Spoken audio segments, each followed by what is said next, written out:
The senator from Nevada. Are we in a quorum call? We are not. Thank you. Mr. President, I rise today to shine a light on Donald Trump's dismantling of yet another critical program that Nevadans and young people across our nation rely on, the Job Corps program. Job Corps was established by Congress to provide young people with the skills training that they need to access good-paying, in-demand jobs. It is the largest residential career training program in the entire country, providing young people, many of whom were previously homeless or at risk, with housing and skills training in fields like manufacturing, construction, and healthcare. Once they graduate, they enter the workforce and contribute to our communities and our economy. They learn the skills necessary to build their lives, to build their futures. It's truly a great program that has helped more than 3 million people have a chance at the American dream since 1964.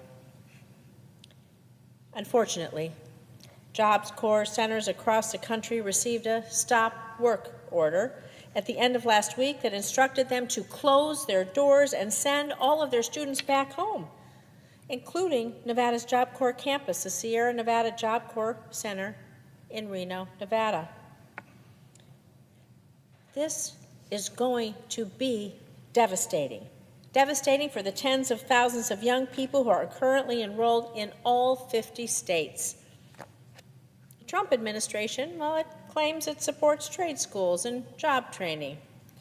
But frankly, Mr. President, if this administration really knew anything about the Job Corps program, they'd know that they are trade schools. They're centers where students go, where they study, where they work hard, and where they earn their certifications that allow them access to good-paying jobs. So why is Donald Trump closing down this program and taking away the opportunity for these students to work? It just doesn't make any sense. Shutting down this program will also immediately evict more than 300 students at the Nevada campus alone, many of whom have nowhere else to go. Students like Samuel, who wrote to me saying, quote, "I'm a 19-year-old student who attends Sierra Nevada Job Corps. I happen to be a paraplegic who was adopted at the age of 7. Since then, I've had many health issues and trials which made it very difficult for me to do all of my school classes. Then I came to Job Corps 8 months ago, and I'm actually doing very well. Job Corps has provided me with more than just an education and vocational training. It's offered me a safe haven, a community, and a path forward. The comprehensive support allows me to focus on my personal and professional development without the constant worry of where I'll sleep or how I'll eat. For individuals like myself, Job Corps is not merely a program, it is a lifeline. The prospect of its closure is not just a policy crisis, it is a personal crisis. Without Job Corps, I face the grim reality of unemployment, of homelessness, and the continuation of a cycle of poverty that has been difficult to break." End quote. When rumors of the Trump administration's cruel plan came out, countless Nevadans who care about Job Corps immediately reached out to my office, many sharing their stories of students this program helps. Job Corps is life-changing, life-saving for these young people, and since the stop work order went into effect, well, those students themselves have been reaching out and speaking out to students like Selma from Reno, who wrote in saying, quote, "Since being at Job Corps, I've earned 6 credits in the 3 months I've been here. I've also received my chainsaw certification and respirator certification. If Job Corps closes, I won't have any other chance at an education. I'll leave with an incomplete trade and be unemployable for what I trained in, and I'll leave with no diploma." End quote. And Pamela, who said, I'm going to quote again, "I worked so hard to get where I am now. Months ago, I was struggling, trying to figure out life. I didn't know what to do. I was working from warehouse to warehouse until I heard about Job Corps. That's when I knew if I came here to Job Corps, I could do something with my life and show my son that it is never too late to accomplish your goals. Now, I'm here working with 100% of my strength and energy. But if Job Corps closes, I'll have no other education opportunities," end quote.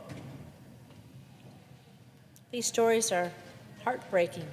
They're hard to hear. These young people, and so many more like them, have gained hope and confidence.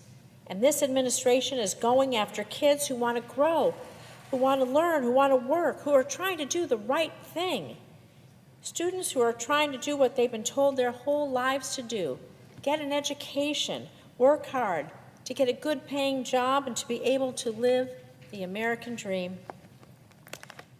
This closure is not only going to hurt those kids. This closure is going to hurt even those looking to serve our nation, those young folks who wish to join our military. Students like Anthony, who wrote, "I was recommended to go to Job Corps by my older brother, who had graduated from here back in 2013. And he's now working as a contractor for the United States Air Force, and he believes it's all thanks to Job Corps.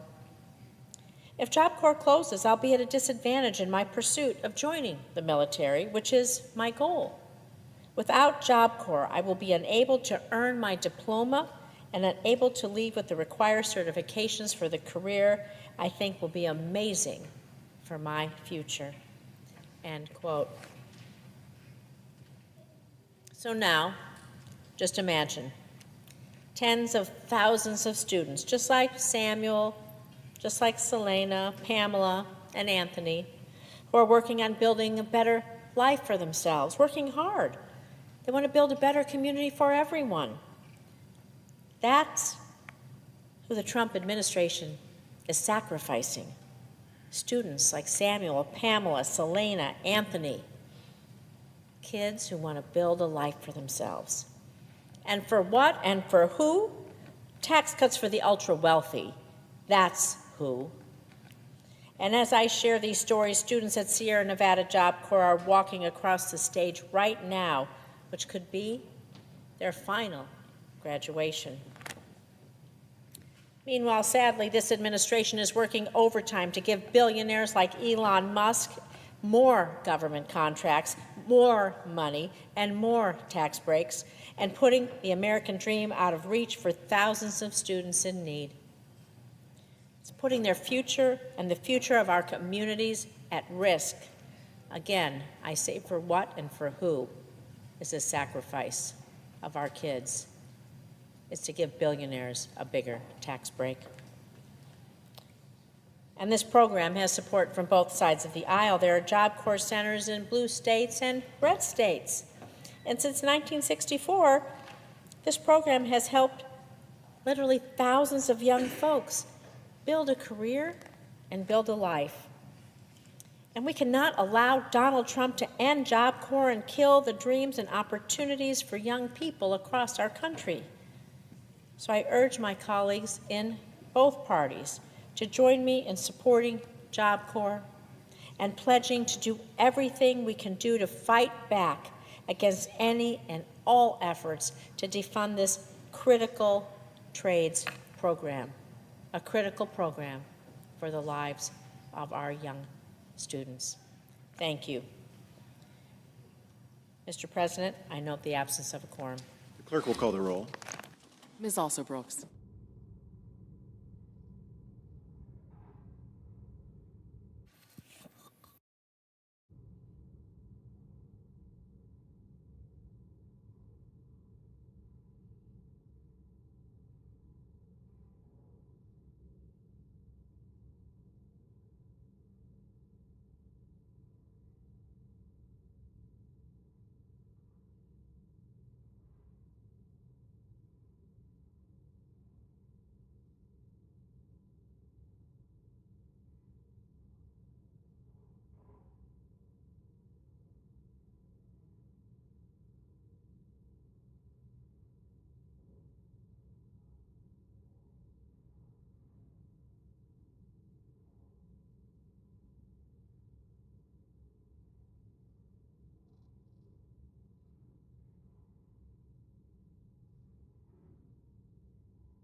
Mr. President, The senator from Colorado. thank you, Mr. President. I'd ask the quorum call be vitiated. Without objection. Thank you, Mr. President. On June 1st, the Boulder chapter of Run for Their Lives gathered at the Pearl Street Mall for their solemn weekly routine. Every week, since Hamas's October 7th, 2023 terrorist attack, they have shown up to march peacefully in solidarity with the hostages that Hamas kidnapped and continues to hold. Over 600 days after that fateful day, they come to sing songs, to tell stories, and read the names of hostages to affirm for them and for us and for the world that those hostages have not been forgotten, that they never will be forgotten. June 1st started like any other early summer Boulder Sunday, cool and clear and promising the kind of bluebird day that we love in Colorado. The group gathered on the eve of the Jewish holiday of Shavuot for their memorial march. One man, however, was thinking only of violence and hate. Amid his yells of "End Zionists," he unleashed a makeshift flamethrower and launched Molotov cocktails to burn the marchers. He inflicted his terror directly on at least 12 innocent people, including a Holocaust survivor in her late 80s, who survived the unfathomable in Europe only to face anti-Semitic evil once again, only this time in the United States.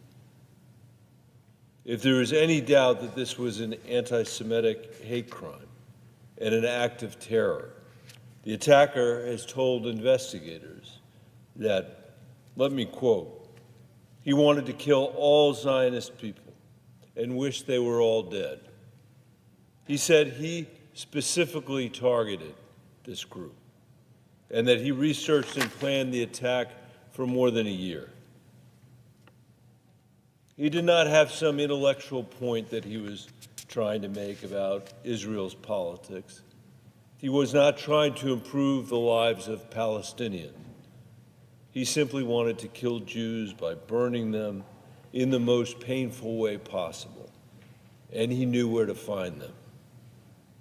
At the Pearl Street Mall, marching peacefully on behalf of hostages a terrorist group stole from their families.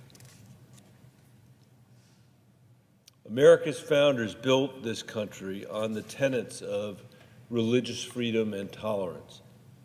In 1790, George Washington wrote to Rhode Island's Jewish community that the America he was building would give, quote, to bigotry no sanction, no persecution, no assistance. This letter affirmed that the Jewish people had a place in the United States, a rare refuge amid Europe's 1,000-year pogrom.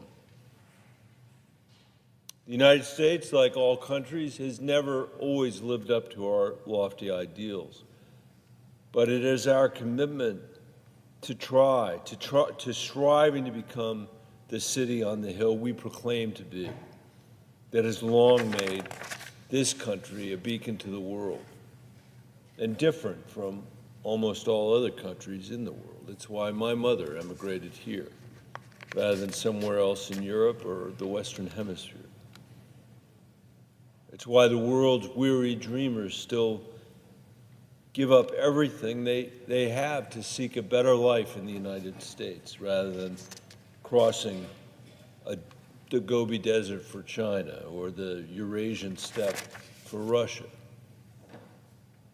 But in recent years, Mr. President, American anti-Semitism has reached unprecedented levels.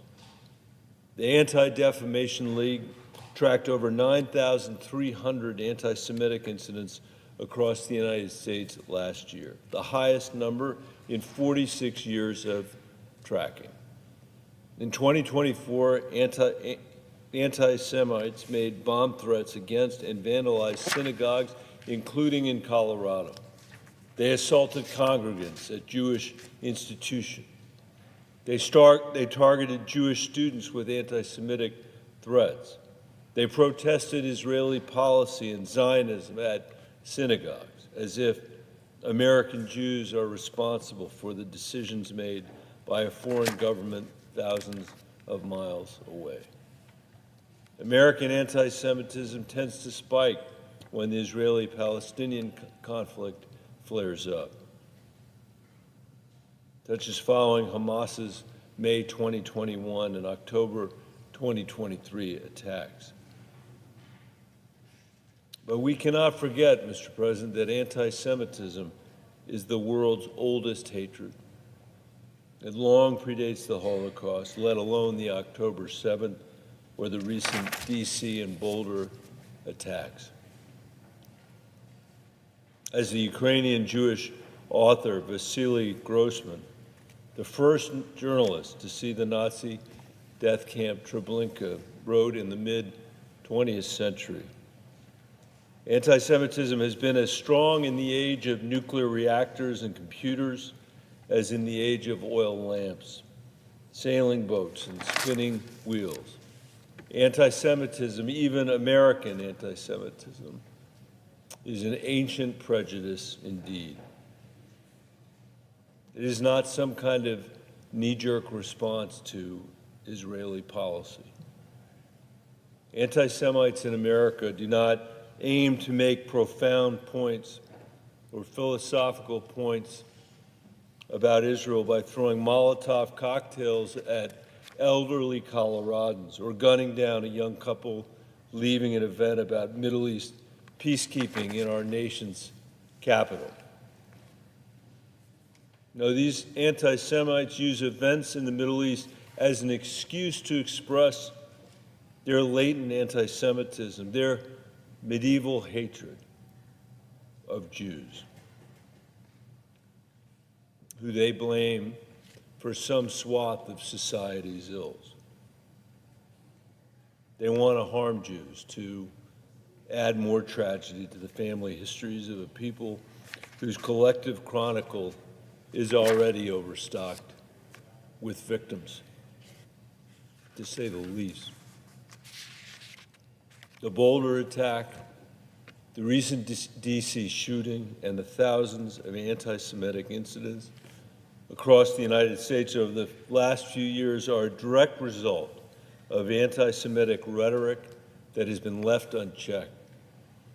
Even before this attack, American Jews wondered whether they should hide their Star of David necklaces before leaving the house, whether a Friday Shabbat service will be safe, whether their synagogues will have to hire still more security officials.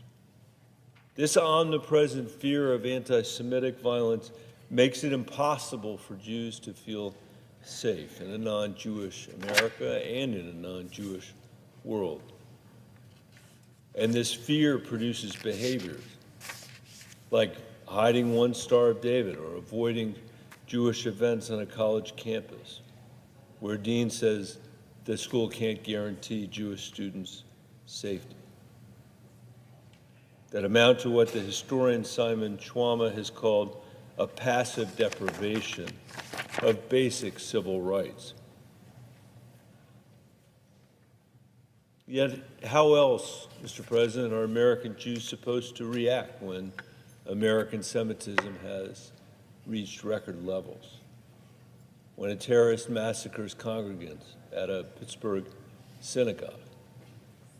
When elderly women in Boulder, Colorado, can't march on behalf of innocent hostages without being targeted by fire?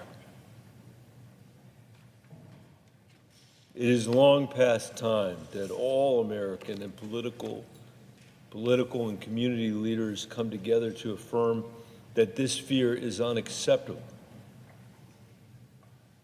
and that we must fight together the anti-Semitic hate behind it. We must use our voices and our power whether in the halls of Congress or in our own communities, to counter anti-Semitism in both words and action. We must speak up because we know the dangers of failing to do so. We must stand with the Jewish community for freedom of speech and religion and against fear. Because as Grossman knew, and as he wrote, life can be defined as freedom. Life is freedom. And freedom is the fundamental principle of life. Mr. President, I yield the floor. That suggests the absence of a quorum. The clerk will call the roll. Ms. Alston-Brooks.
Mr. President. I recognize the Majority Leader. Mr. President, I ask unanimous consent the quorum call be suspended.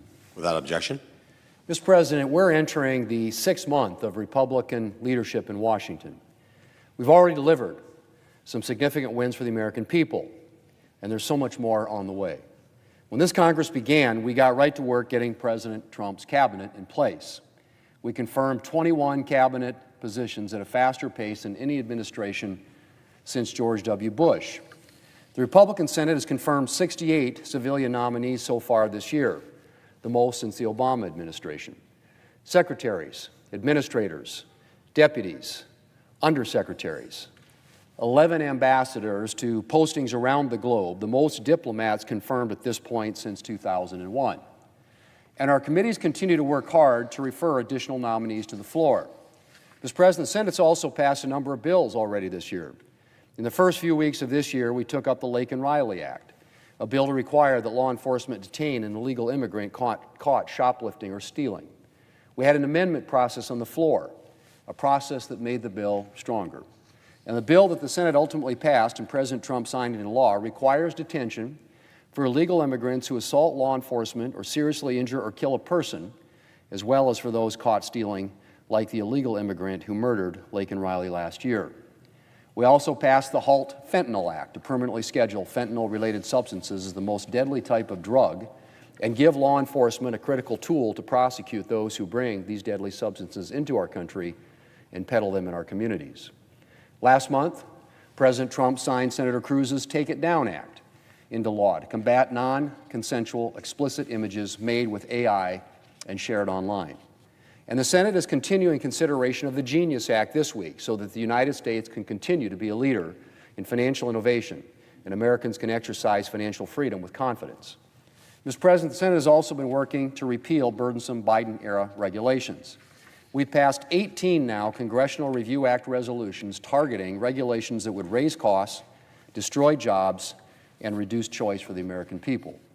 That includes resolutions to block President Biden's natural gas tax, eliminate burdensome new standards for appliances, and block the California electric vehicle mandate that would drive up prices and reduce consumer choice across the country. Mr. President, I'm grateful to my Republican colleagues for all the hard work they put in over these past 5 months. We've made excellent progress, but needless to say, there's still a lot more to do, starting with the reconciliation bill we've been working on now for months. This bill is critical to delivering on President Trump's priorities and the promises that we've made to the American people. It will prevent trillions in tax hikes for hardworking families and small businesses. It will invest in our border security to safeguard the progress the Trump administration has already made. And it will strengthen our military and unleash American energy for a stronger and safer America. And as I said yesterday, Mr. President, the Senate will consider the bill on the floor this work period with the goal of getting it on the President's desk before July the 4th. Appropriations season is also upon us, and we'll be working to consider as many appropriations bills as possible under regular order. Work on the annual National Defense Authorization Act is also underway, and I hope Democrats will work with us to move the NDAA and appropriations bills through committee and consider them on the Senate floor. Mr. President, when the American people elected President Trump and a Republican Congress last November, they expected us to deliver. We've worked hard to deliver on our mandate, and we are not taking our foot off the gas. There's too much to do. Mr. President, I yield the floor, and I suggest the absence of a quorum. The clerk will call the roll. Ms. Also Brooks.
I recognize the senator from Wyoming. Thank you, Mr. President. I ask unanimous consent that the quorum call be vitiated. Without objection. Thank you, Mr. President. Mr. President, just yesterday, heard the minority leader once again misrepresent the Republicans' agenda. Well, with respect, once again, he is wrong. And let me set the record straight, because the Republican agenda is actually very popular. The latest Rasmussen poll was very clear. A majority of Americans believe our country is finally heading in the right direction. This is the highest number of Americans who have graded our country heading in the right direction, basically this century. Why? Because Americans are done with the painful Democrat years of high prices and open borders. The contrast is significant. They are witnessing firsthand the Trump turnaround, and they are actually happy that Republicans are delivering for them after what they've been through for the previous 4 years. Let's take a look at gas prices.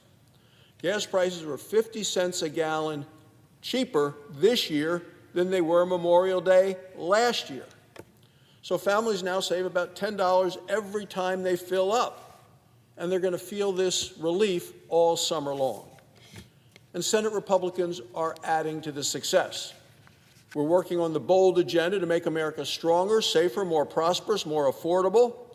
And let me outline why we're doing this and why it's so urgent. Our mission is to stop a $4 trillion tax increase. That would be the highest, biggest tax increase in the history of our country. Every one of the Democrats supports this all-out assault on our wallets, our pocketbooks, on the purses of the people all across the country. We're talking about the largest tax increase in America's history. And our goal is to make these tax cuts permanent. So ignore the scare tactics that we hear from the other side of the aisle. This is a lifeline for middle-class families and for small businesses. This is about allowing people to keep more of what they earn. It is their hard-earned money. We're also going to end taxes on tips. In Wyoming, 10,000 workers will benefit from this. Hardworking waiters, bartenders, tour guides, all of them. We're also going to make sure that police officers, firefighters will owe no taxes on overtime. Seniors will keep more of their Social Security. Small business owners will keep more of their earnings.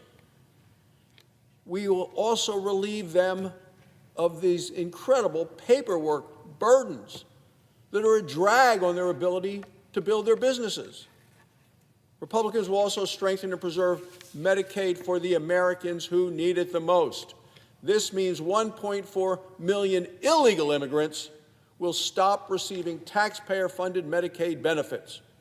It was never intended for them. It's wrong. Benefits like that don't belong to them. These people are in the country illegally. They should not be benefiting from the work of hardworking Americans. Democrats want to keep all these benefits flowing to all these illegal immigrants. Well, that makes it harder for the American medical patients to get to see a doctor. I know, I practiced medicine for a long time, took care of lots of Medicaid patients. What the Democrats have done to Medicaid and now illegal immigrants receiving it, over 1 million, is making it harder for the American public to get to see a doctor. To bring prices down, we're actually focusing much, much more on American energy and producing American energy that was under attack in the last administration by Biden and the Democrats. Affordable, reliable American energy is going to lower costs for people. It will bring down the cost of heating your home. It will bring down the cost of filling the tank. You know, with all the artificial intelligence breakthroughs, we need more energy to power those data centers. This is going to be done with American manufacturing. To win the AI race that we're now in against China, we need more energy, not less.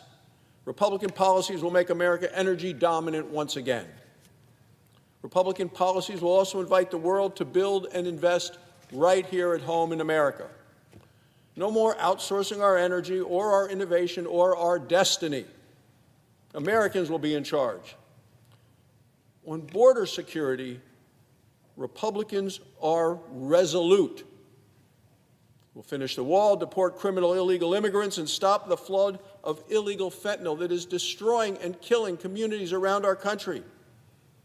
Border Patrol agents will get the tools and the backup that they need, as well as the pay that they deserve. These are strong measures, and they will secure the border. Sunday, just 2 days ago, there was a terrorist attack in Boulder, Colorado. And it is a sad reminder of the stakes. The terrorist was in the country illegally.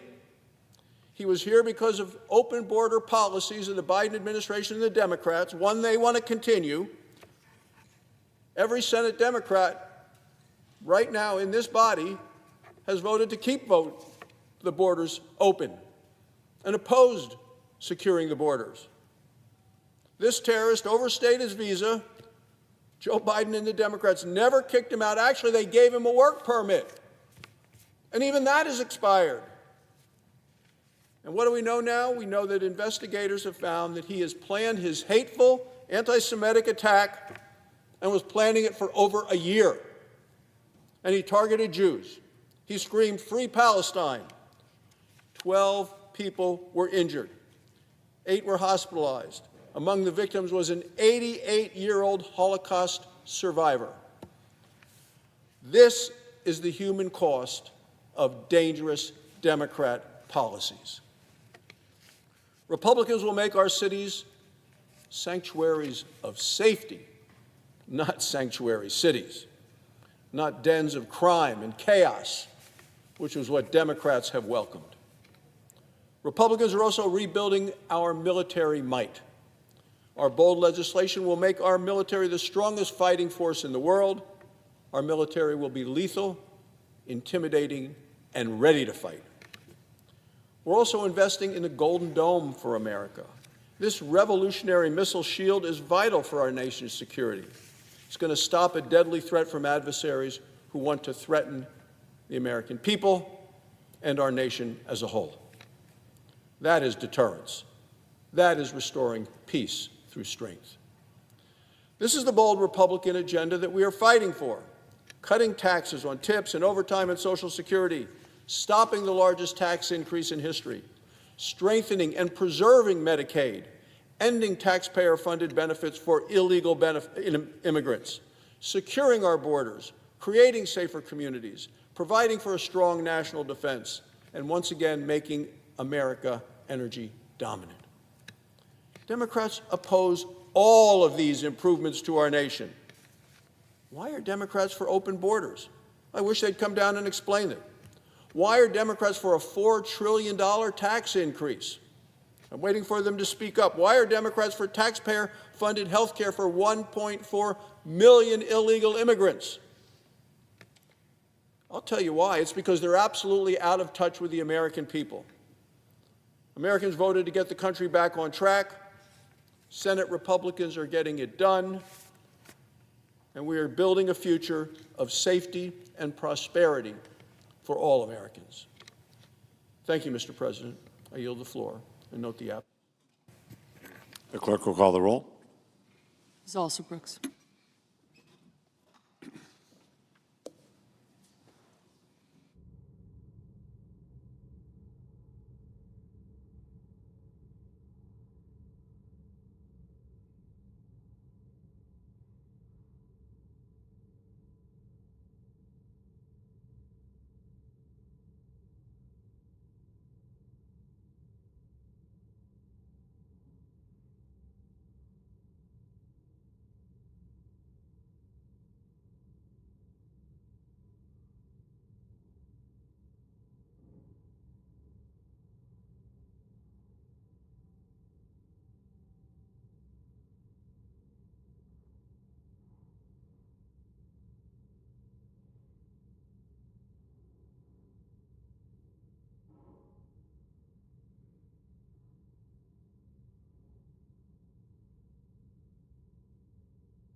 Mr. President. Recognize the Minority Leader. We are. I ask unanimous consent the quorum be dispensed with. Without objection. So on anti-Semitism, the attack in Colorado the shooting in Washington, the arson in Pennsylvania have one thing in common. The assailants have cited anti-Israel sentiment as justification for their violence. They have, in other words, used the actions of the Israeli government they don't like to justify violence against Jewish Americans here at home. This is, unfortunately, a growing trend since October 7th. As the highest-ranking Jewish elected official in American history, I have watched with growing alarm as a poisonous ideology, ancient in its roots, but modern in its mutations, has spread across our country. We are witnessing, in real time, the resurgence of collective blame against the Jewish people. And if we do not confront it clearly, unequivocally, and together, we risk opening the door to even darker days. Now, I've said it. I've said that it is legitimate and not anti-Semitic to peacefully protest and criticize the actions of any government, including the Israeli government. But there's a profound and dangerous difference between criticizing a government and condemning an entire people. The idea that Jews everywhere be responsible for the policies of the Israeli government is not only false, it plays on one of the oldest forms of anti-Semitism out there, blaming the Jews collectively for the world's problems. Whether it's blaming the Jews for the death of Christ, blaming Jews for bringing in immigrants as part of the conspiracy theory of great replacement, or blaming the Jews for actions of the Israeli government that one may not like, it is all the same, a pretext for hate. I have long warned that if we aren't careful, what starts as legitimate critiques against the Israeli government can easily slip into something far more sinister. If disagreements are allowed to morph into intolerance, if intolerance is permitted to spread and linger, if bigoted voices are allowed to take over legitimate debates, history shows that the threat of violence is never too far away. I fear history is beginning to whisper its warnings once again. Our nation has been strongest when it has stood against bigotry in all forms. Let us summon that strength again. The way forward is very clear. All Americans of goodwill must stand together to condemn anti-Semitism and all forms of intolerance, no matter where it rears its ugly head. Let us remember what America is all about and who we are.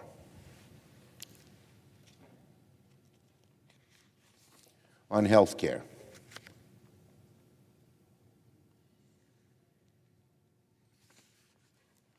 Donald Trump and his so-called big, beautiful bill is ugly to its very core.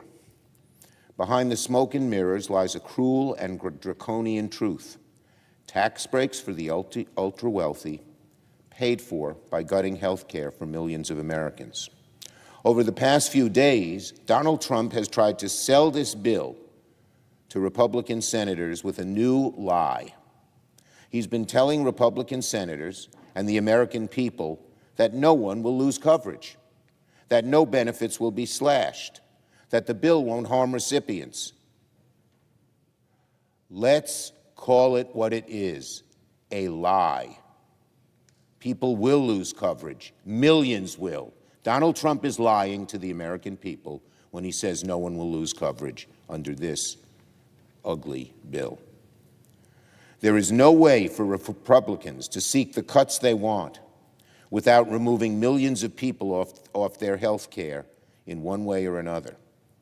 I warn my Republican colleagues, do not buy Donald Trump's snake oil sales pitch. Republicans want to cut out waste, fraud, and abuse? Good. We'll help them do it. This bill certainly isn't that. Make no mistake, this big, beautiful bill is in reality repeal and replace by another name. This is a health care bill to its core. to cut through their lies, let's talk facts. Fact, 20 million Americans will see their health care costs go up. Fact, 14 million Americans, including children and seniors, will lose their coverage entirely. Fact, of adult Medicaid recipients, fact, adult Medicaid recipients, vast majority, overwhelming majority, already work. Many of them will be thrown off coverage anyway. Fact, this bill has millions lose health care. Donald Trump wants to talk fraud. Republicans want to talk fraud. Fine. The fraud we actually see in Medicaid isn't coming from families making ends meet. It's coming from the top, large providers, unscrupulous bigwigs. The reality is that most fraud in Medicaid happens not with individual enrollees, but at the level of health care providers. Not all of them, not most of them, but a handful who do fraud. Donald Trump, it's more than a handful, but it's not all of them at all. But Donald Trump is doing nothing to hold them accountable, just the opposite. The other day, he pardoned a nursing home executive who skimmed $10 million from the paychecks of nurses, doctors, and other employees. Hear that, folks? Donald Trump, who says he wants to reduce fraud, just pardoned a nursing home executive who skimmed $10 million from the paychecks of his employees. The reality is simple. There's not enough fraud in Medicaid and ACA to make Republicans' math work. They know it. Republicans may not want to admit it publicly, but they know that under their current proposal, millions of Americans, including millions who are employed, who have families, will lose their health care coverage. Republicans want to shorten the enrollment period. They want to bury families in red tape. They want to drown states in new administrative hurdles. Republican strategy, in large part, is to make it so difficult for people to sign up for health care, so easy to fall through the cracks that tens of millions of Americans will simply lose coverage. And it would be by design. Just ask vote. Just look at 2025. Senate Republicans can make jokes all they want that we're going to die anyway. But for many working-class Americans, health care is the difference between life and death. Let me be clear. Democrats are ready. When Republicans finally release the full text of their so-called big, beautiful bill, Americans' people will see the truth. They will see how ugly it is. And we will fight it with facts, with urgency, and with the voices of the millions of Americans who deserve better than this cruel, cynical attack on their health care and on their dignity. On clean energy, Donald Trump's so-called big, beautiful bill should really be called one big, ugly energy killer. With this monstrosity of a bill, Donald Trump and Republicans seem ready to kill clean energy in its tracks and raise people's energy costs in the process. The only people celebrating the Republican bill's energy policies are the fossil fuel industry, because it will be the fossil fuel industry whose pockets are lined. The fossil fuel industry simply has blind hatred of clean energy. You know why? They know it's the future. They know it's cheaper. They know it's where we're going, that America needs clean energy in order to meet our demands moving forward. We all know America has a huge and growing demand for new energy. We're going to need 10 times as much electricity to continue powering breakthroughs in artificial intelligence, which isn't going away anytime soon. But with their bill, Republicans want to cut off one of the major ways, the newest, cheapest, and fastest growing way to produce new energy, because they want to tax new clean electricity, stifling the supply of new energy, putting us at risk of falling behind in AI to countries like China. And what would the Republican plan mean for average American family or small business? Simple. Higher energy costs. To the American people, I say, if this bill passes, your electricity costs are going up. Look at the facts. The Republican plan will increase average national electricity prices by about 10%. The Republican plan will increase total household energy costs by $32 billion. That means American families will pay $32 billion more all to please the ideological blindness of the fossil fuel industry.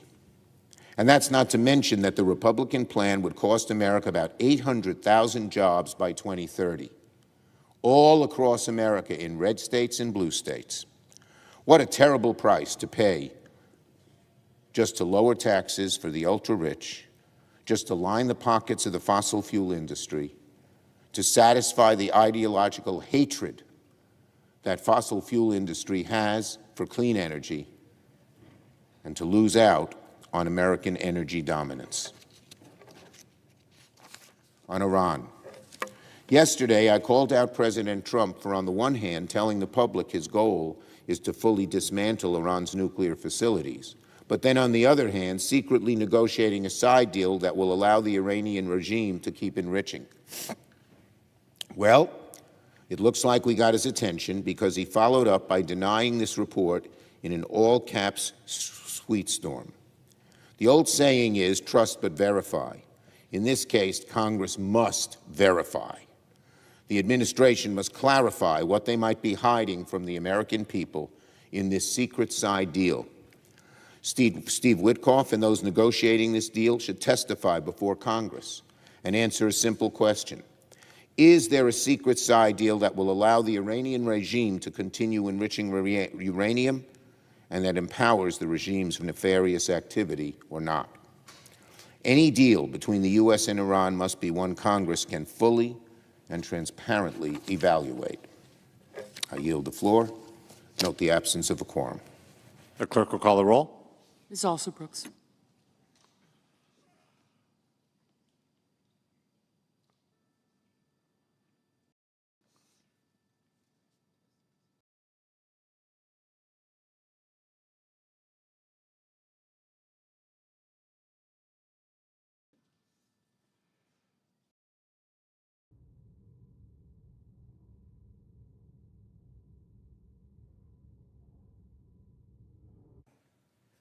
I recognize the senator I ask from unanimous Illinois. consent that the quorum call be suspended.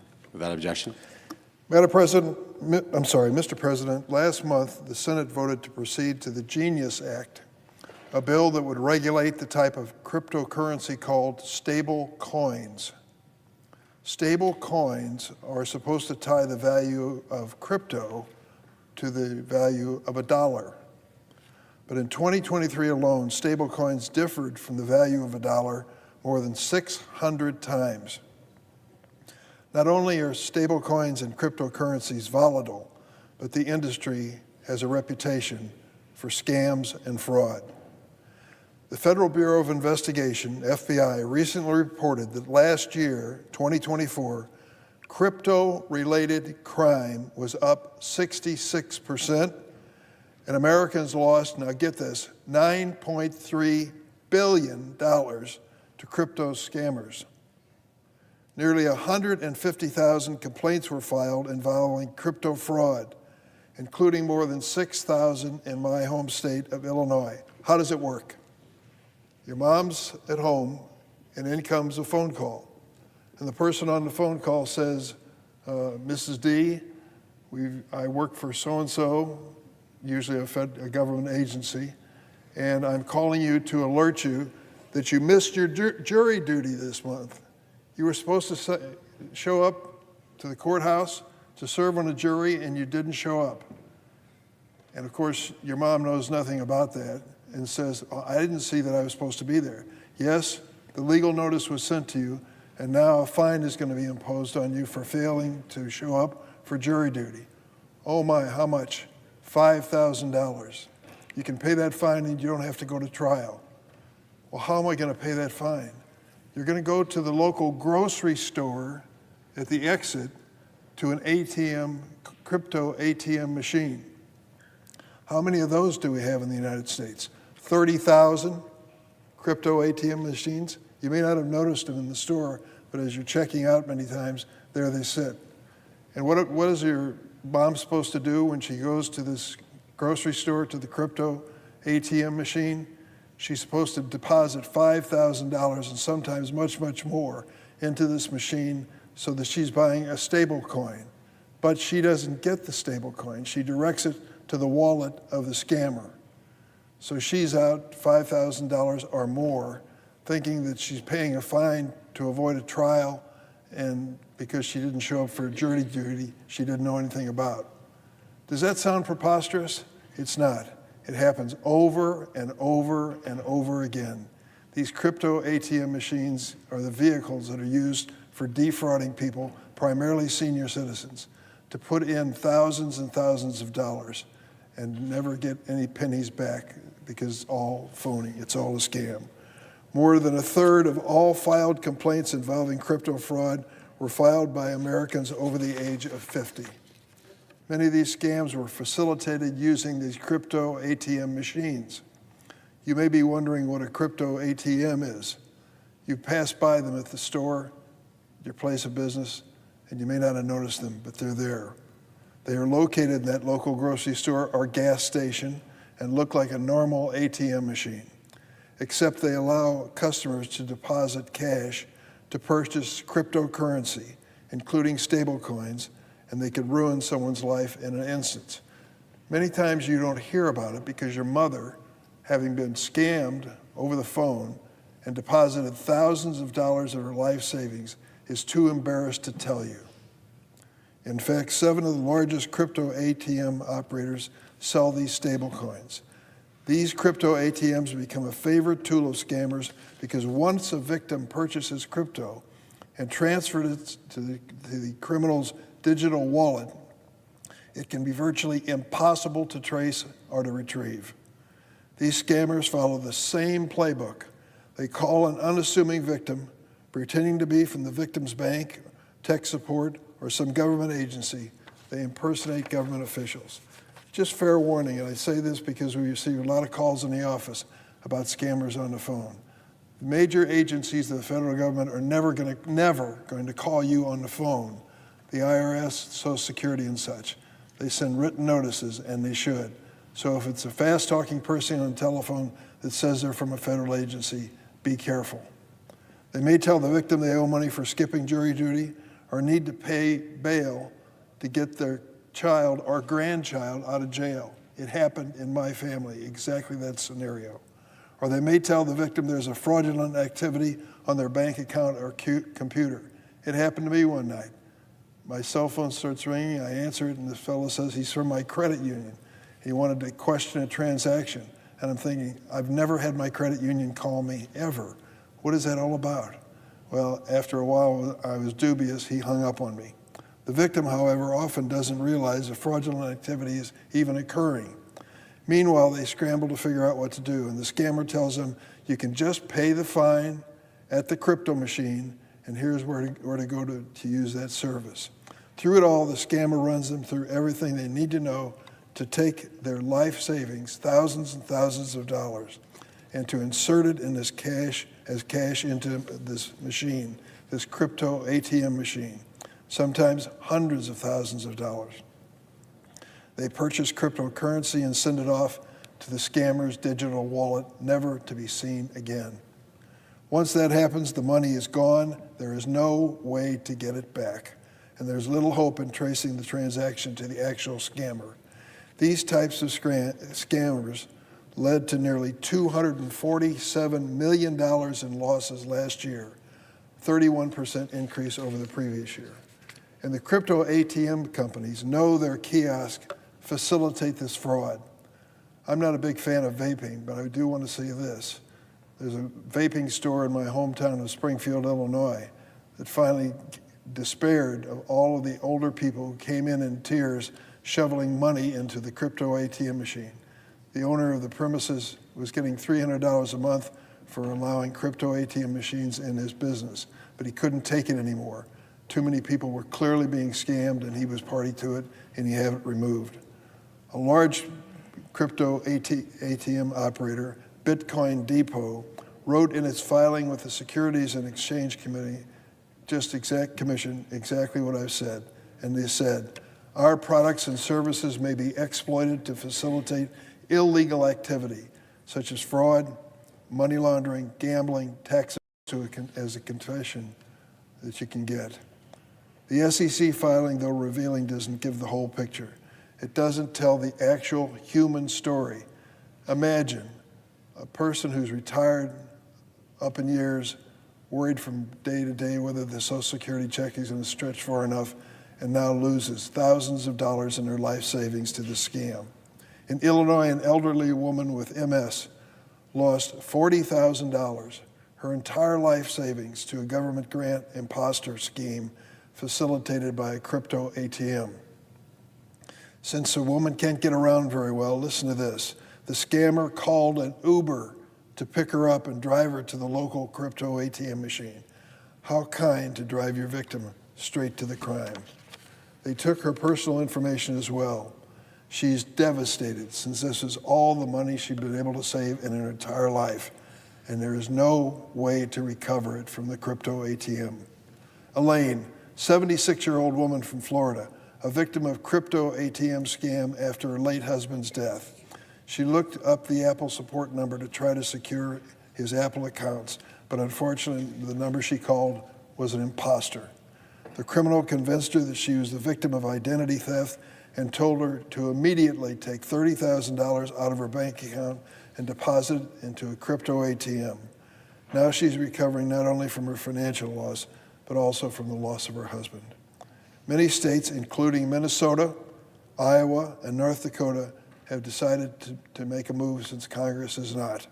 They've passed state legislation to try and crack down on those crypto ATM scams. Just a few days ago, I'm happy to report my home state of Illinois passed a similar state law. Now it's time for Congress, because 13 states have acted, to learn something from their example. We must act so that all Americans know the risks of crypto ATMs, have proper documentation when seeking help from law enforcement, and try to get their hard-earned cash back. That's why I'm pushing for a vote on my amendment to the Genius Act, which would create common sense guardrails to prevent crypto ATM fraud and empower law enforcement to combat these scams. My amendment would require crypto ATM operators to register with the federal financial regulators, provide warnings to customers about scams, and create daily transaction limits so customers cannot lose their entire life savings in an instant. With my amendment, crypto ATM operators would not be able to simply turn a blind eye to the fraud that is happening at their crypto ATM machines. We must put an end to these scams. I urge my colleagues on both sides of the aisles to support my amendment to stop scammers in their tracks and provide protections for the people that they represent. And I want to say a word to the industry. You have 13 states now that are trying to do what we should do on a national basis. Let's establish this national federal standard that applies in every state in the nation to protect people from this exploitation that is clearly growing in intensity by the day.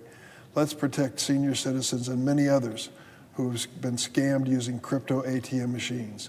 Cryptocurrency has its detractors and it has its champions, but I hope we can all stand together on a bipartisan basis to say that we're not going to help scammers steal the money from unsuspecting people.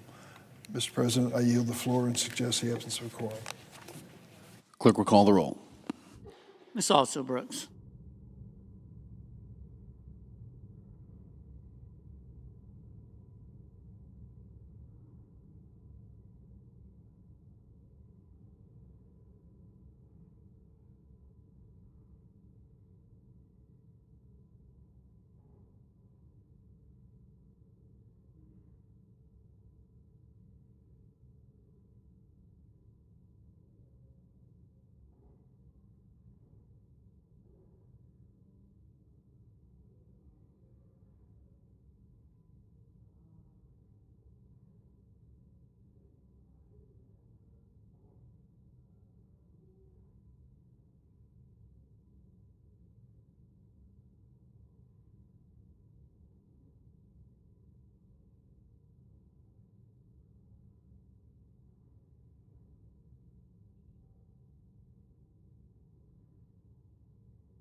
Mr. President.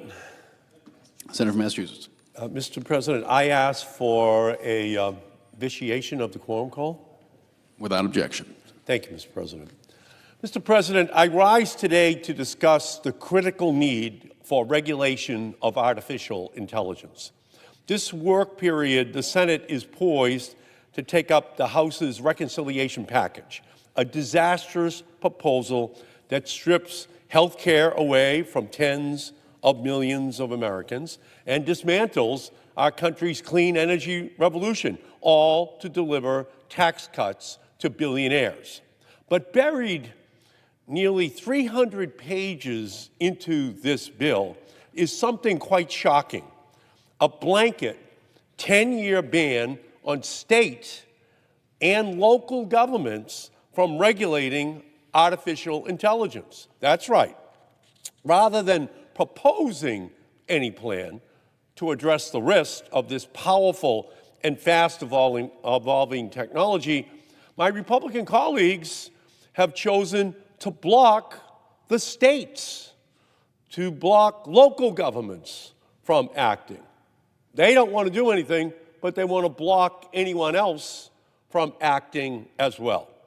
They would tie the hands of governors, tie the hands of state legislators who are stepping up to protect their constituents from the unchecked harms of AI without any plan of their own to regulate these technologies here in Congress. In fact, just this morning, 260 state lawmakers, half Republicans and half Democrats from all 50 states, sent a letter to Congress opposing any provision which can block them from acting to protect their citizens.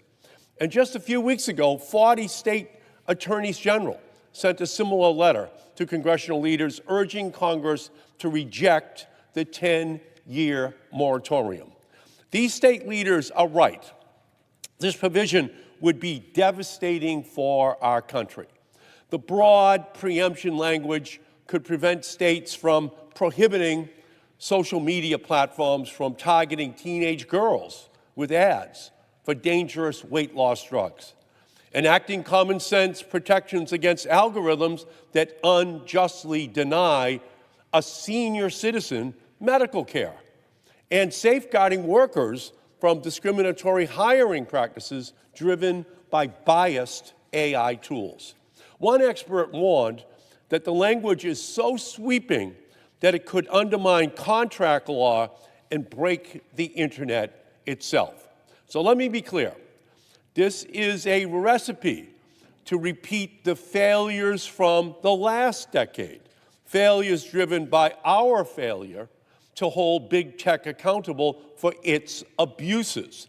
So how has that worked out for us? Well, today, thanks to our failure to regulate big tech, we have a privacy crisis, a youth mental health crisis, a teenage mental health crisis in our country that the Surgeon General of the United States points the finger at social media as a major part of the problem that we have with teenage and youth mental health issues in our country.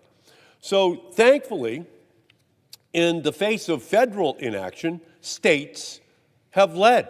States have stood up. They've moved to protect young people online, secure consumer privacy, and confront algorithmic bias. But this provision that's stuck in this bill that we're going to consider over the next month, this provision stuck in the bill would erase that progress. It would roll back years of hard-won protections and prevent future action just when it's needed the most, just when it's becoming very clear to the entire country that there is a sinister side to cyberspace as well as a good side. Yes, we want it to do wonderful things in our society, but we also know that it can cause great harm as well. So instead of shutting down state leadership, instead of shutting down state legislatures, shutting down governors across the nation who want to work on this issue, Congress itself should step up to start to put the protections in place for our entire nation. We must pass legislation that confronts the real harms of artificial intelligence while ensuring that the United States remains the leader on this important and promising technology. We want to reap the benefits of AI. We want to have AI be used across our society. But we also want to protect against the harmful effects of AI if it's put in the wrong hands to be used for the wrong purposes. And that is why I authored the AI Civil Rights Act, the most comprehensive AI legislation introduced in the United States Congress that ensures that artificial intelligence serves the public good, not private profit exclusively.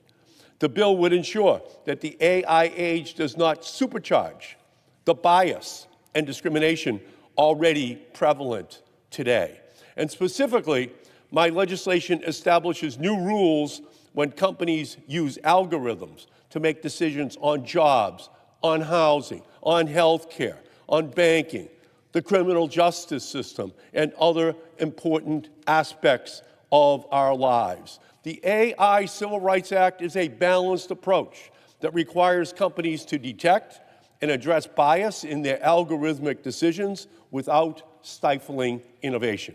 So make no mistake, we can have an AI revolution while also protecting the civil rights and liberties of everyday Americans. We can support innovation without supercharging the tracking and targeting of young people online. We can promote competition while safeguarding our environment.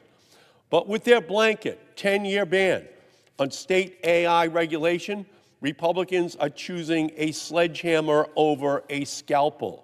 They are choosing big tech over kids, families, seniors, and disadvantaged communities across this country. We cannot allow this to happen. I am committed to fighting this 10-year ban with every tool at my disposal. And that stands by ensuring that it is going to be clear that this 10-year ban on state AI regulation is a policy change that has no impact on the federal budget. What does that mean if this provision that's been stuck in this bill has no impact on the federal budget? Here's what it means. It means that that provision cannot be included in a reconciliation bill.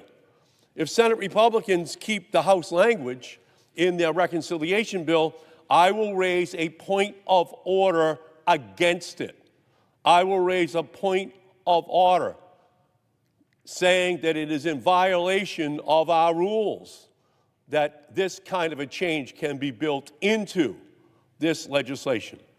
When my Republican colleagues are ready to have a serious conversation about AI regulation, my door is wide open. We should be discussing this on a bipartisan basis. But this backdoor AI moratorium, it's not serious. This backdoor moratorium is not responsible. This backdoor moratorium is not acceptable. There's too much at stake. We can't say for 10 years there is no regulation at the state level if they can see harms that are being committed. They must have the right to be able to legislate. And there's one way for us to avoid it, of course. We could legislate. We could pass national legislation. But at this point, I still see no appetite on the Republican side for that to even commence as a serious discussion. So with that, I just want to put the Senate on notice that I am going to raise a point of order if, in fact, this AI moratorium on any state legislation remains in the bill. And so with that, Mr. President, I yield back, and I doubt the presence of a quorum. Clerk will call the roll. Ms. Also Brooks.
Mr. President.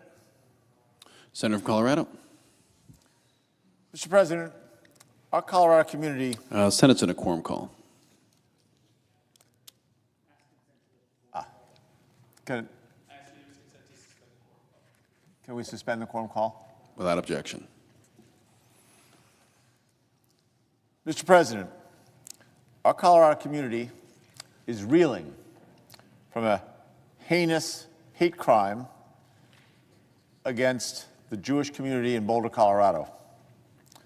On Sunday, 12 Coloradans were badly injured after a suspect threw Molotov cocktails, incendiary devices into a crowd, specifically targeting the Jewish people there, a targeted anti-Semitic attack.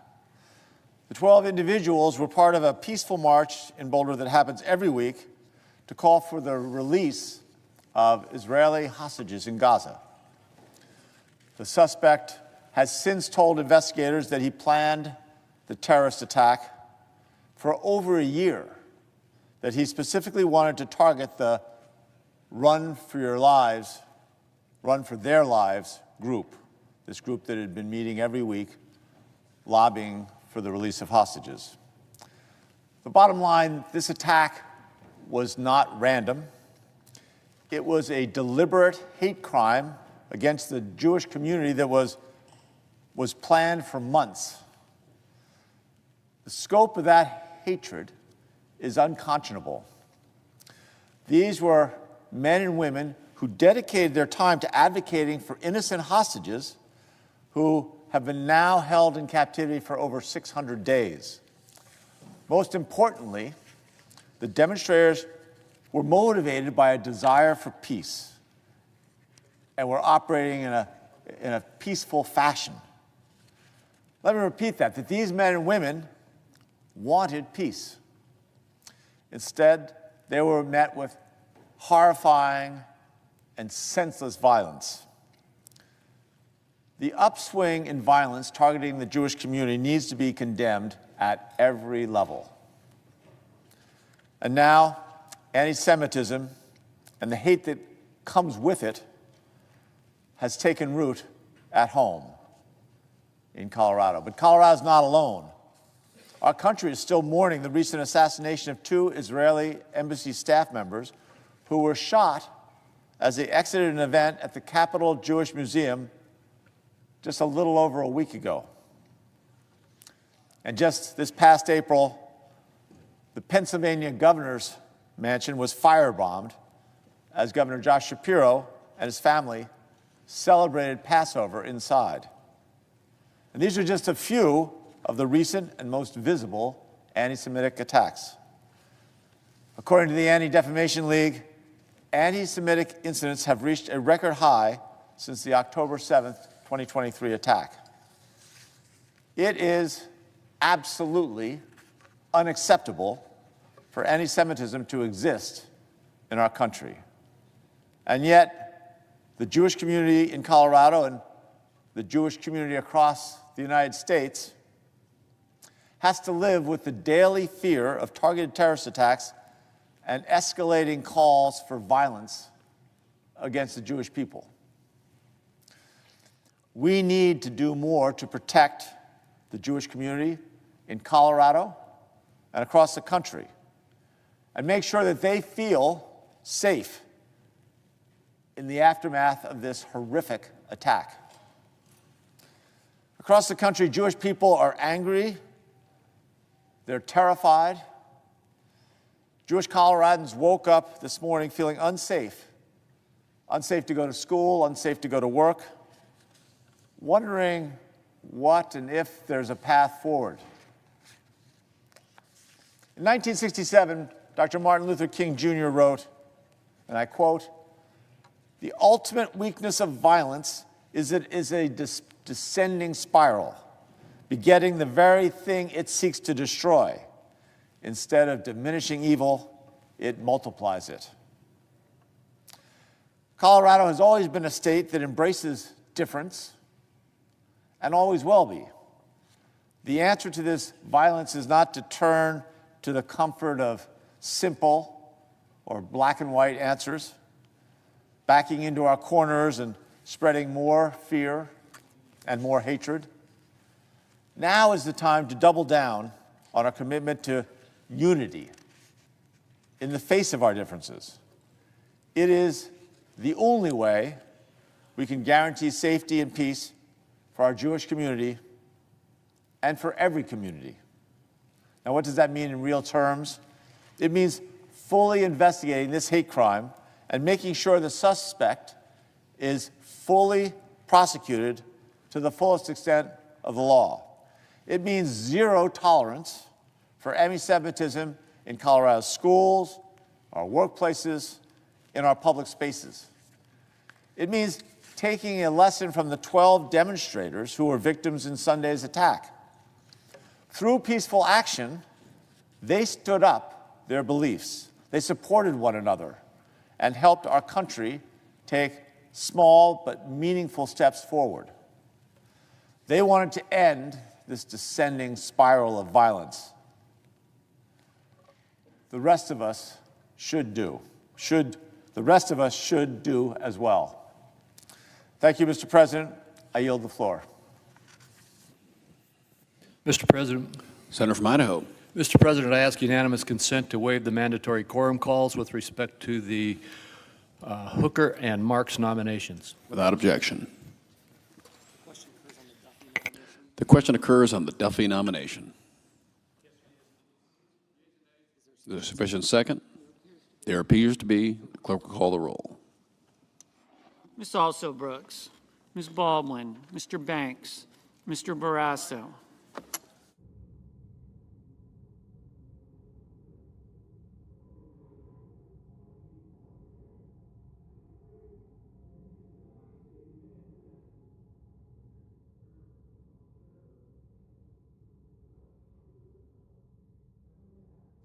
Mr. Bennett.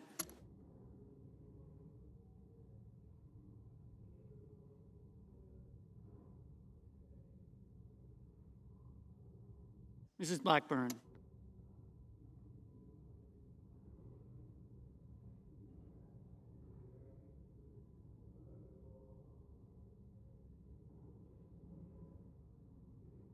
Mr. Blumenthal.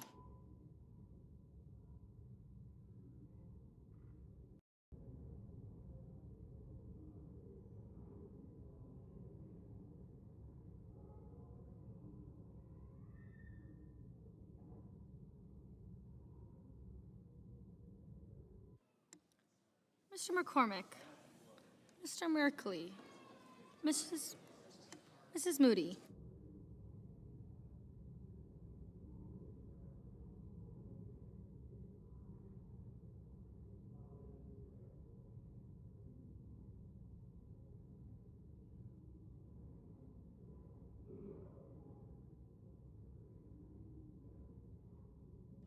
Mr. Moran, Mr. Marino, Mr. Mullen,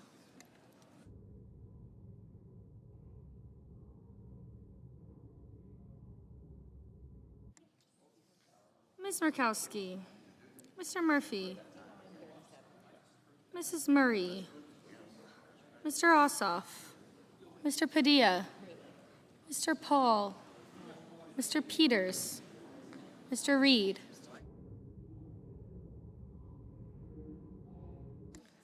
Mr. Ricketts,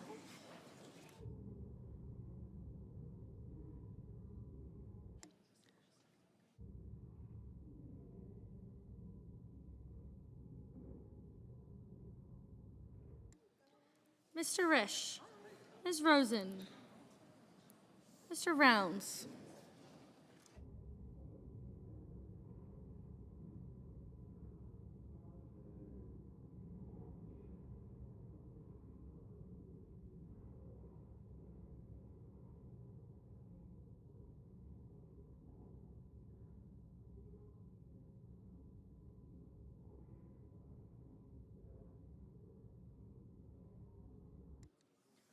Mr. Sanders, Mr. Schatz, Mr. Schiff, Mr. Schmidt, Mr. Schumer, Mr. Scott of Florida, Mr. Scott of South Carolina.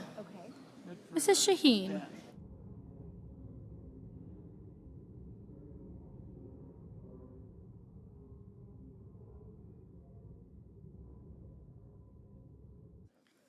Mr. Sheehy, Ms. Slotkin, Ms. Smith, Mr. Sullivan, Mr. Thune, Mr. Tillis, Mr. Tuberville, Mr. Van Hollen, Mr. Warner.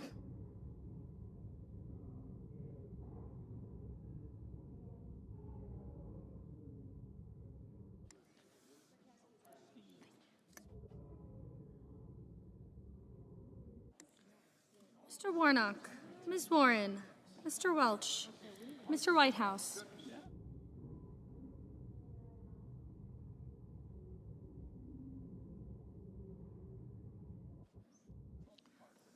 Mr. Wicker, Mr. Wyden, Mr. Young.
Senators voting in the affirmative: Britt, Capito, Cassidy, Collins, Cornyn, Crapo, Fisher, Haggerty, Hawley, Hoven, Husted, Hyde-Smith, Johnson, Kane, Kelly, Kennedy, Langford, Marshall, McConnell, McCormick, Moody, Moreno, Murkowski, Ricketts, Rounds, Schmidt, Scott of Florida, Scott of South Carolina, Slotkin, Tillis, Wicker, and Young. Ms. Hassan, aye.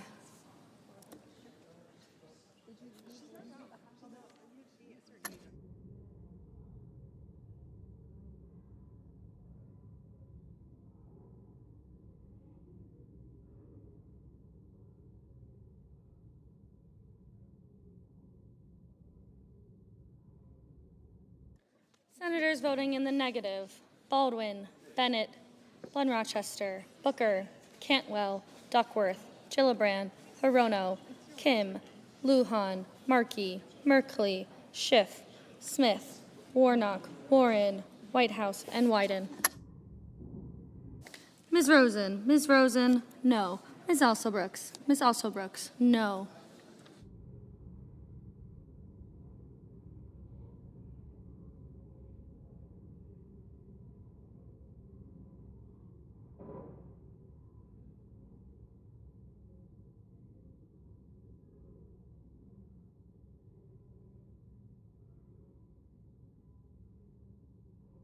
Mr. Blumenthal, no. Mr. Reed, no.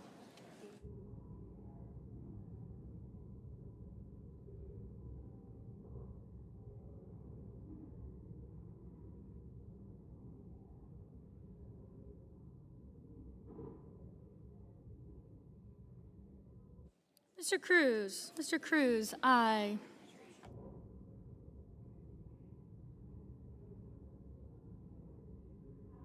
Mrs. Shaheen, aye.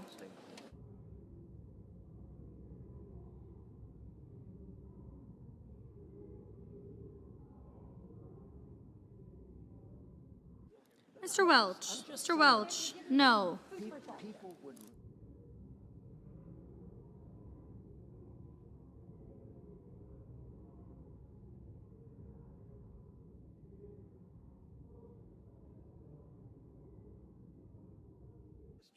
Mr. Heinrich. Mr. Heinrich, no.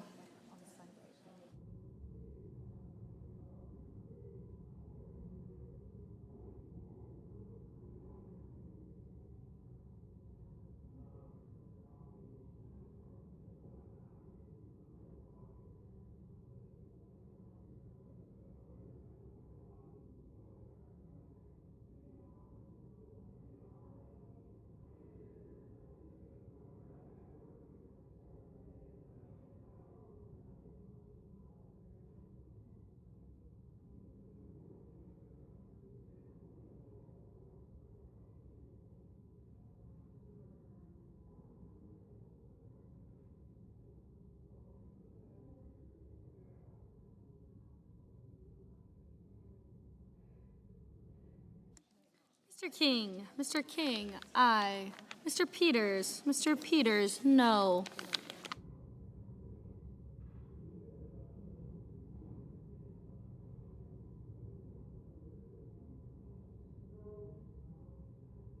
Mr. Schatz, no.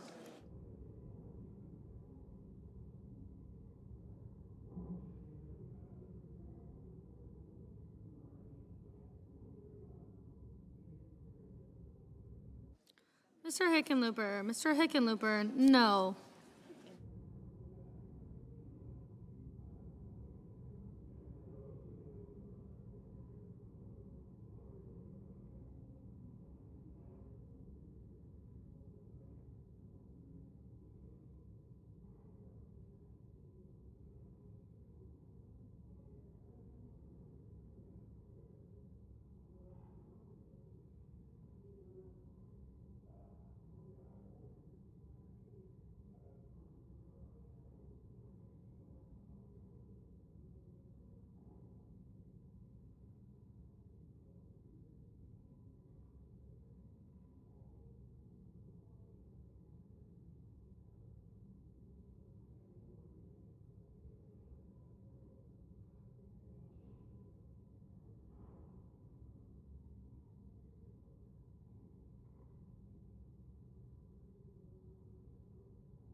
Ms. Ernst, aye. Mr. Grassley, aye.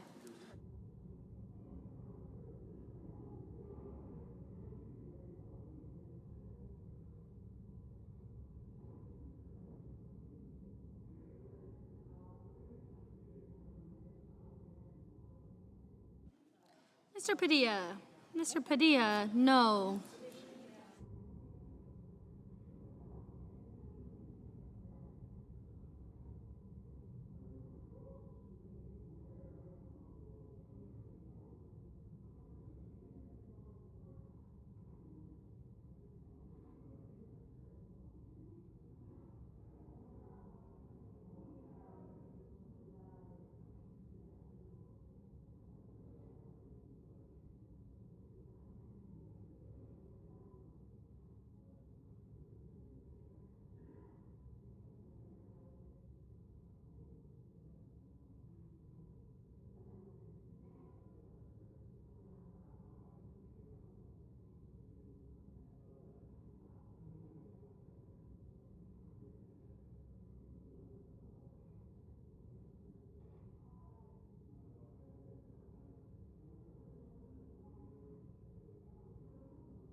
Mr. Sanders, no.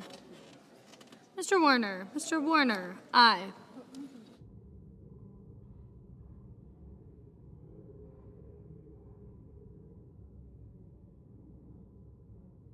Ms. Cortez Masto, no. Mr. Cotton, aye.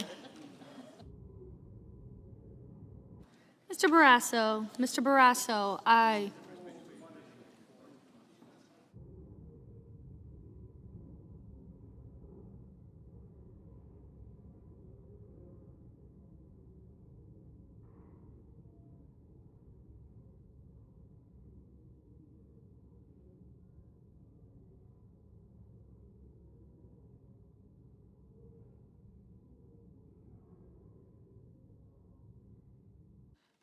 Mr. Kramer, aye.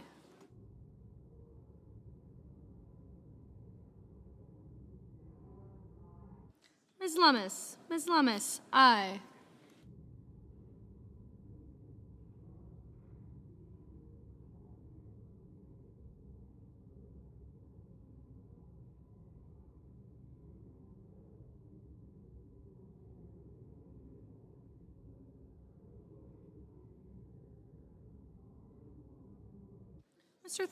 Mr. Thune, aye.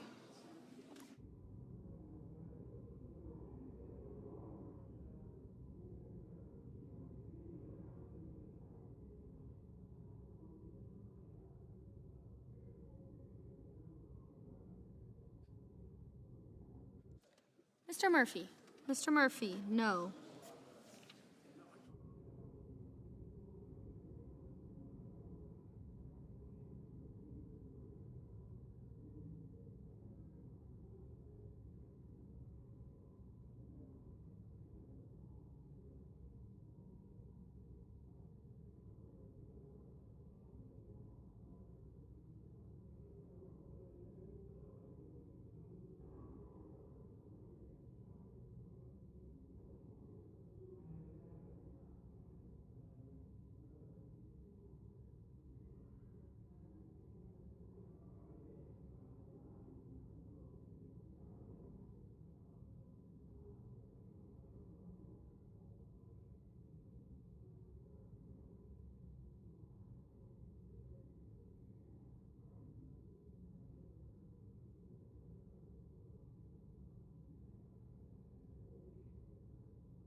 Mr. Banks, aye.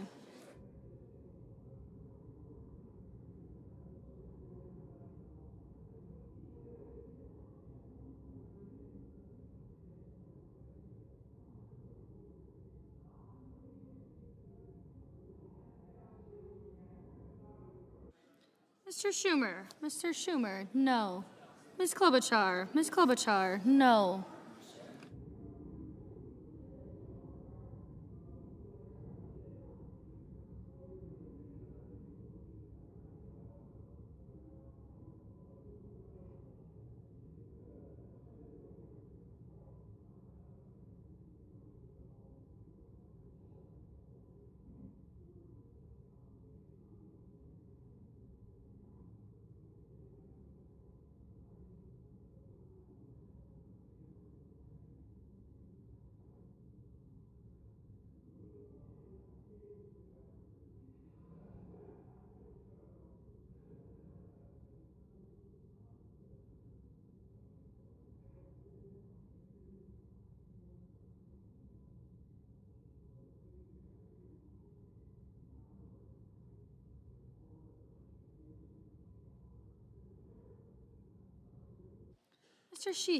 Mr. Sheehy, aye.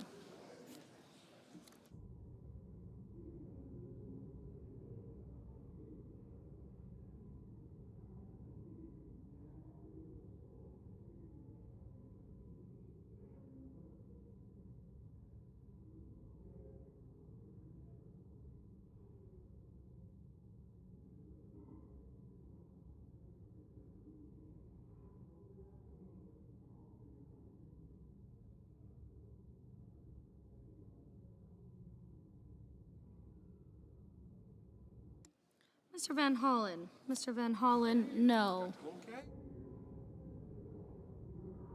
Mrs. Blackburn, aye. Mr. Justice, aye.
Mr. Fetterman. Mr. Fetterman, aye.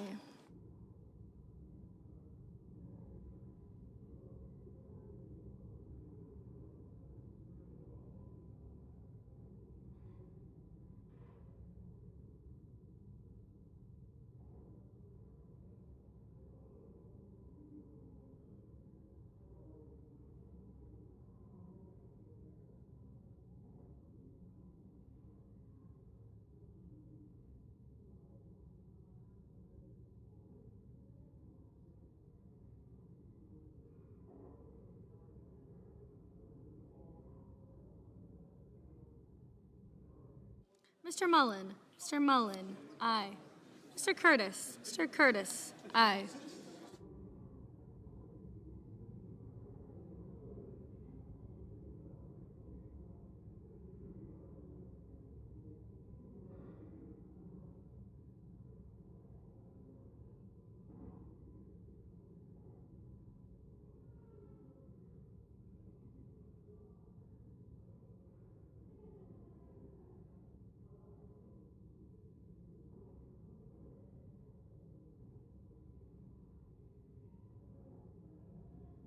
Mr. Budd. Mr. Budd, aye. Mr. Risch. Mr. Risch, aye.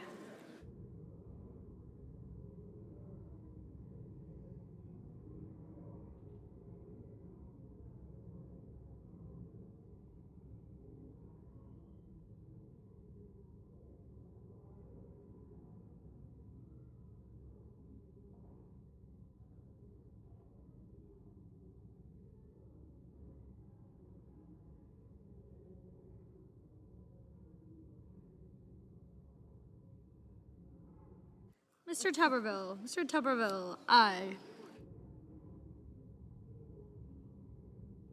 Mrs. Murray. Mrs. Murray, no.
Mr. Durbin. Mr. Durbin, no.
Mr. Bozeman. Mr. Bozeman, aye.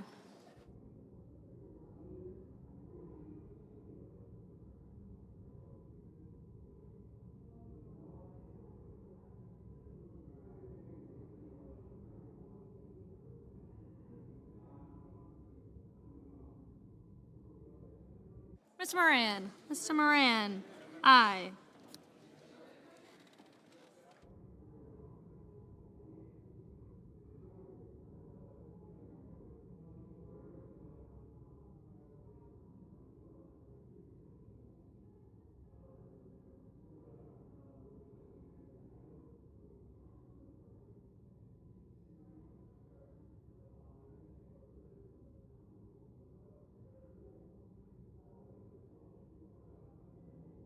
Mr. Paul, aye.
Mr. Gallego, aye.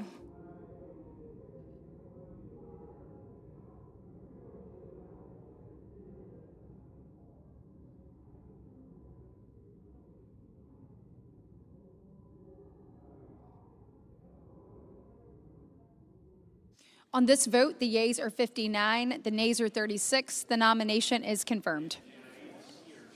Under the previous order, the motion to reconsider is considered made and laid upon the table, and the President will be immediately notified of the Senate's action. The clerk will report the motion to invoke cloture. Cloture motion, we the undersigned senators, in accordance with the provisions of Rule 22 of the Standing Rules of the Senate, do hereby move to bring to a close debate on the nomination of Dale Marks of Florida to be an Assistant Secretary of Defense, signed by 17 senators.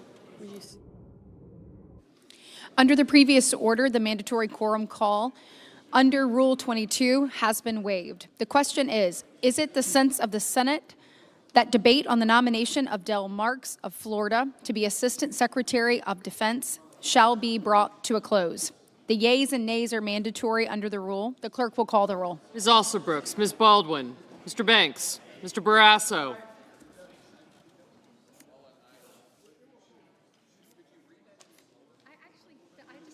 Mr. Bennett.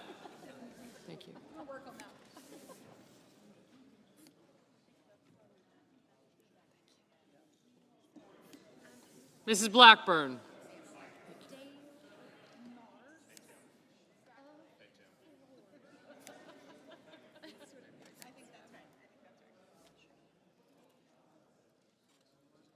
Got you. Thank you. Mr. Blumenthal.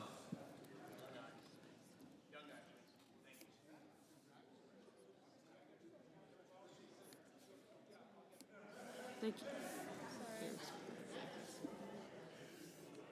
Ms. Blunt Rochester.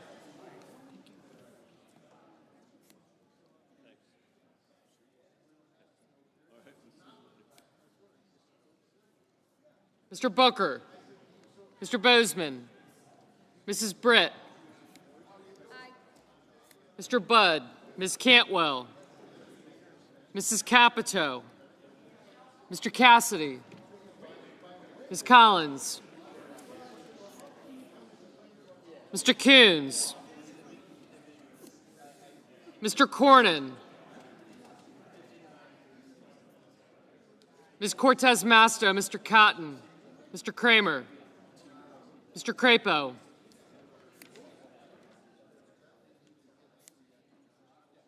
Mr. Cruz,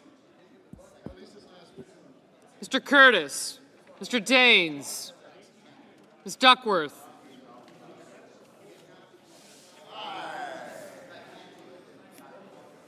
Mr. Durbin, Ms. Ernst, Mr. Fetterman, Mrs. Fisher, Mr. Gallego,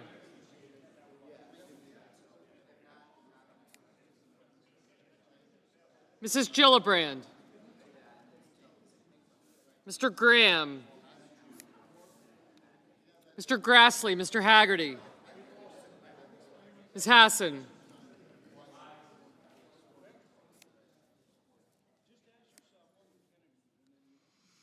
Mr. Hawley, Mr. Heinrich, Mr. Hickenlooper, Ms. Hirono,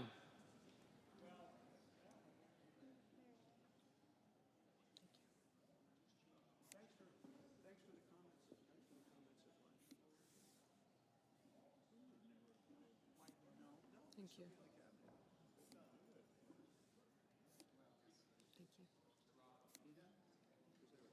Mr. Hoven, Mr. Husted. Thank you. Mrs. Hyde-Smith, Mr. Johnson, Mr. Justice, Mr. Kane, Mr. Kelly, Mr. Kennedy, Mr. Kim, Mr. King, Ms. Klobuchar, Mr. Langford, Mr. Lee, Mr. Lujan, Ms. Lummis, Mr. Markey, Mr. Marshall, Mr. McConnell, Mr. McCormick, Mr. Merkley, Mrs. Moody, Mr. Moran, Mr. Marino, Mr. Mullen, Ms. Murkowski, Mr. Murphy, Mrs. Murray, Mr. Ossoff, Mr. Padilla, Mr. Paul, Mr. Peters, Mr. Reed, Mr. Ricketts, Mr. Risch, Ms. Rosen, Mr. Rounds, Mr. Sanders, Mr. Schatz, Mr. Schiff, Mr. Schmidt, Mr. Schumer, Mr. Scott of Florida, Mr. Scott of South Carolina, Mrs. Shaheen, Mr. Sheehy, Ms. Slotkin, Ms. Smith, Mr. Sullivan, Mr. Thune, Mr. Tillis, Mr. Tuberville, Mr. Van Hollen, Mr. Warner, Mr. Warnock, Ms. Warren, Mr. Welch, Mr. Whitehouse, Mr. Wicker, Mr. Wyden, Mr. Young,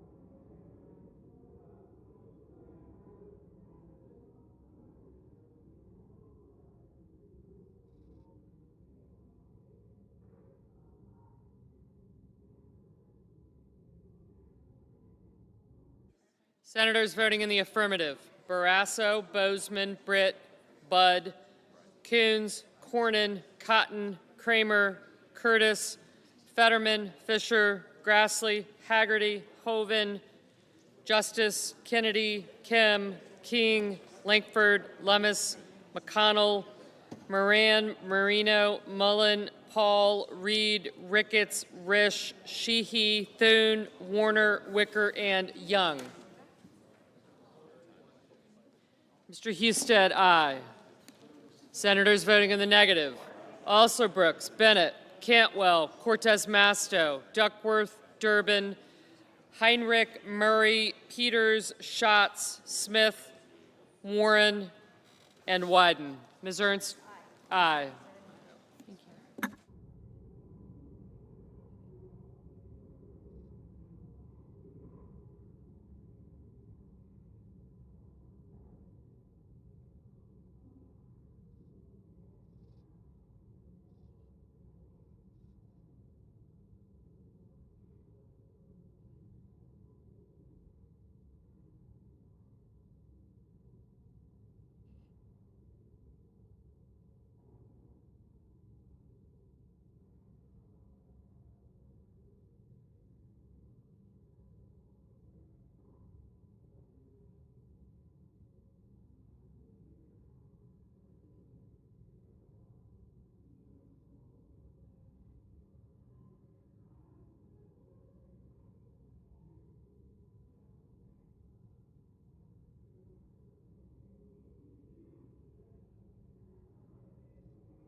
Mr. Scott of Florida, aye.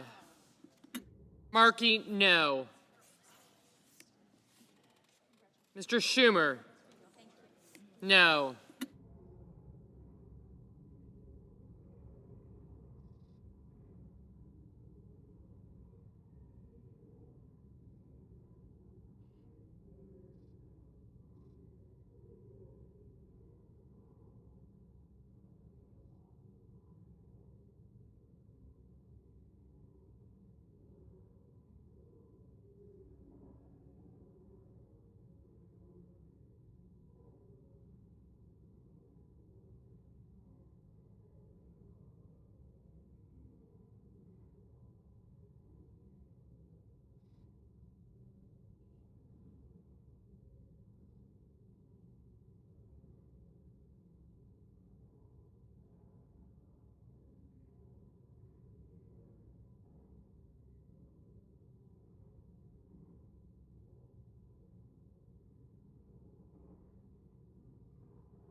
Mr. Kelly, aye.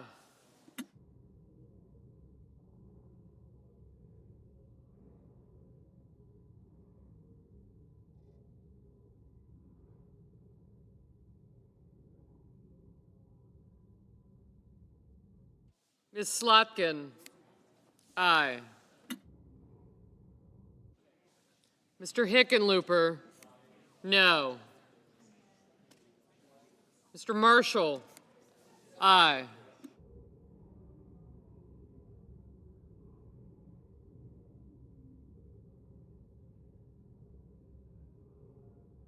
Ms. Rosen, aye.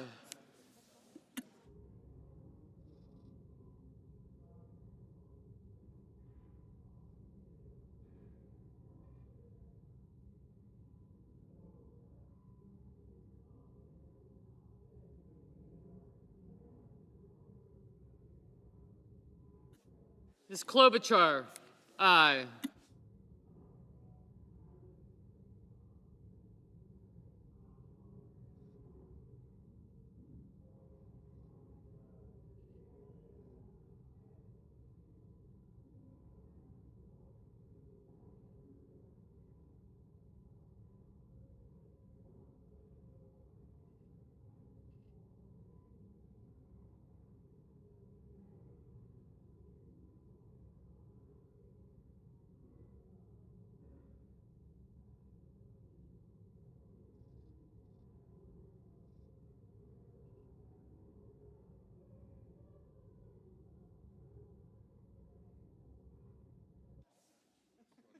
Mr. Padilla? No. Mr. Whitehouse? No.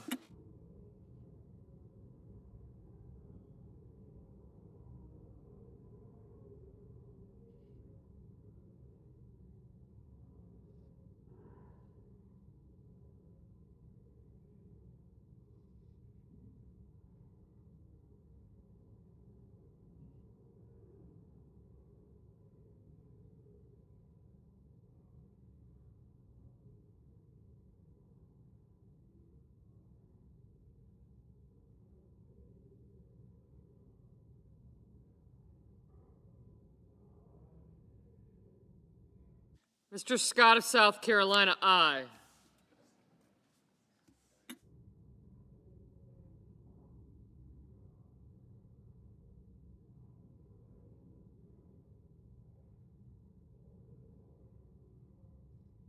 Mr. Warnock, aye.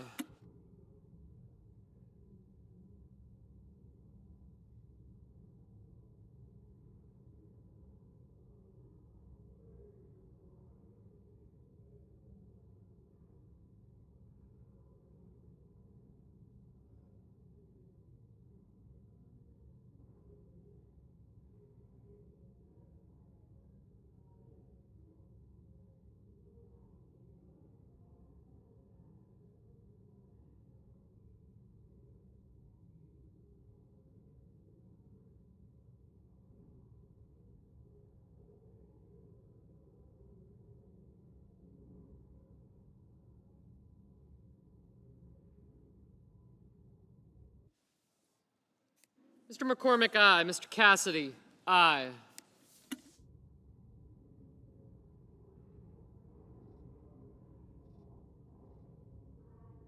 Mrs. Blackburn, aye.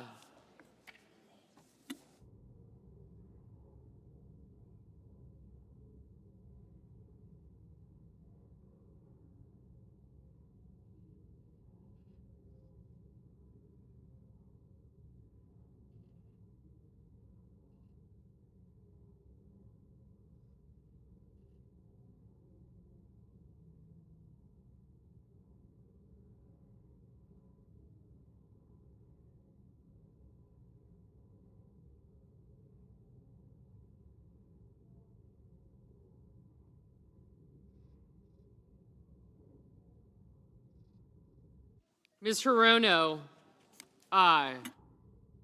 Mrs. Hyde-Smith, aye.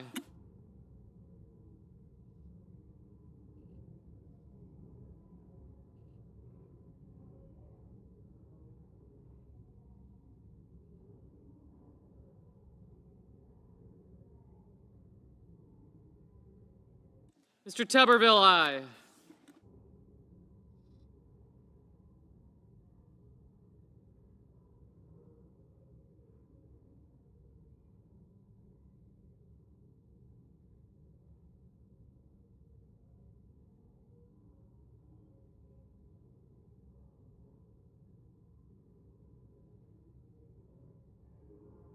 Ms. Collins, aye.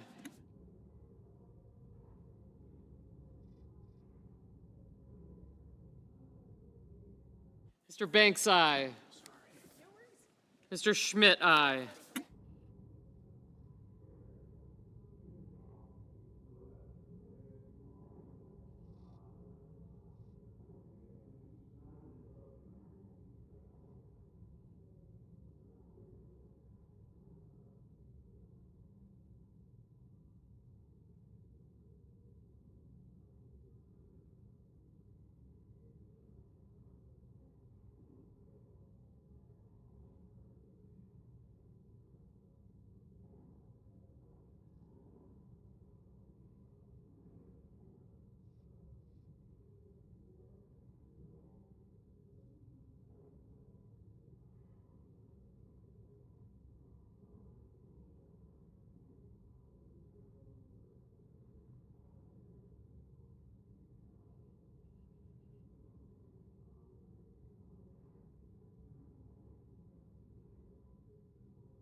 Ms. Blunt Rochester, no.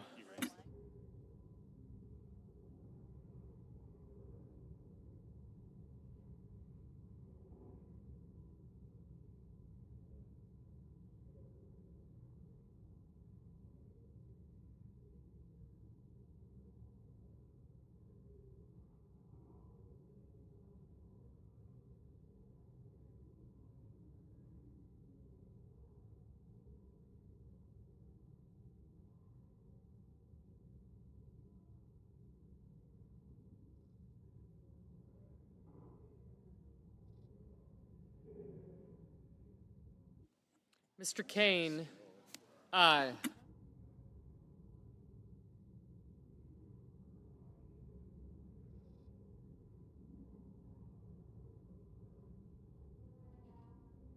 Mrs. Gillibrand, no.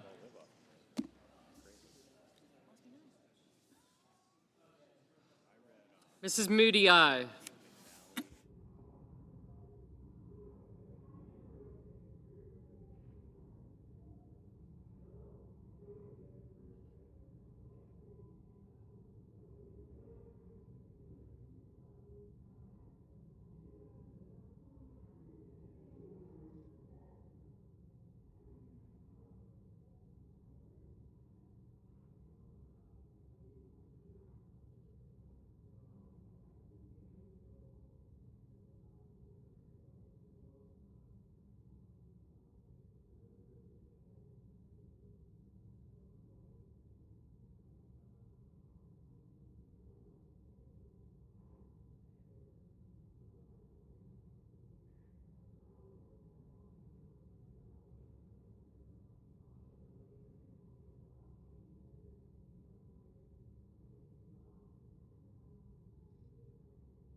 Mr. Murphy, no.